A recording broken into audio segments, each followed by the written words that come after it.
will now discuss adjusting entries. So entries that have to be adjusted or changed at the end of a period. There are a few types of accounts that require these adjustments to be made. Prepaid expenses, unearned revenues, accrued expenses, and accrued revenues. So we'll talk about each one of these, and I'll show you in an example what they look like and how you know how much to record. So prepaid expenses. Prepaid expenses may include something like prepaid insurance. So we as the company pay in advance for services. So usually with insurance, you don't just pay 1 month at a time. You have to pay for 6 months, a year. It's usually over an extended period of time, but you're paying in advance. Okay? You haven't yet received the benefits though. So to begin with, at the beginning of the period, this is considered an asset to your company until you actually use those benefits. So prepaid expenses are considered an asset account. At the end of the period, we have to record the adjustment. So we would debit our expense account and we would credit our asset account, only for the portion that's used. So let's say that each month out of a 6-month contract for insurance, we pay $500. Each month that we record the adjustment, it's only going to be 1 month out of 6 that we are recording. So for instance, the expense account would be insurance expense because now we've actually used that. And the asset account, which is credited, is prepaid insurance. The next type of account that we're going to talk about is unearned revenues. Unearned revenues are when someone pays us in advance for our services and we have yet to deliver. As we deliver on those services, we then can transfer that over to actual service revenue. So a good example that I like to use are ticket sales.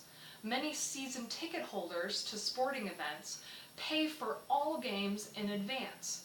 That is considered unearned revenue to those sports teams because none of the games have been played yet.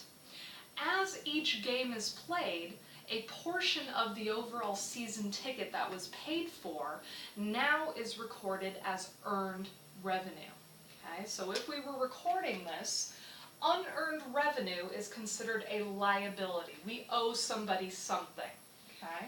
So we would debit our liability account, which would decrease it as we played each game, and we would credit our service revenue, which would increase our revenue because, again, we had made good on our services. So what this would look like is a debit to unearned revenue and a credit to service revenue.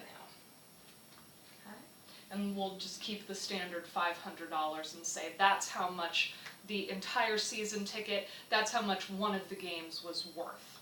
Okay. All right, the next one, accrued expenses. Accrued expenses are expenses that we know we're going to owe in the future, but we have yet to pay. For instance, salaries. Salaries accumulate over the month and we end up paying them at the end of the month.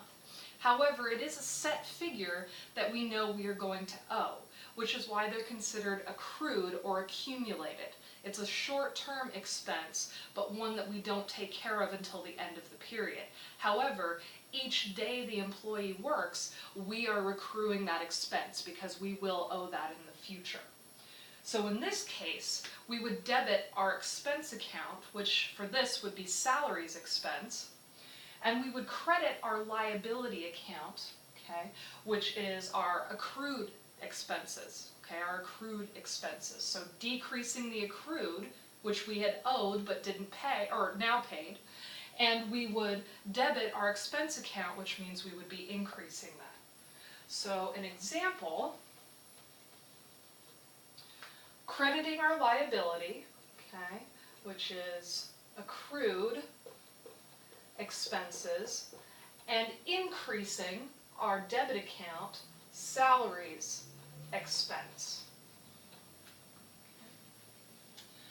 Our our last one that we're going to talk about are accrued revenues. So accrued revenues are revenues that we will earn eventually, but haven't yet earned.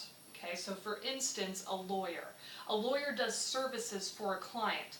As he performs those services, he is owed money and he has earned revenue. So that has to be recorded. That would be recorded with a debit to our asset account. So if he hasn't yet been paid, accounts receivable.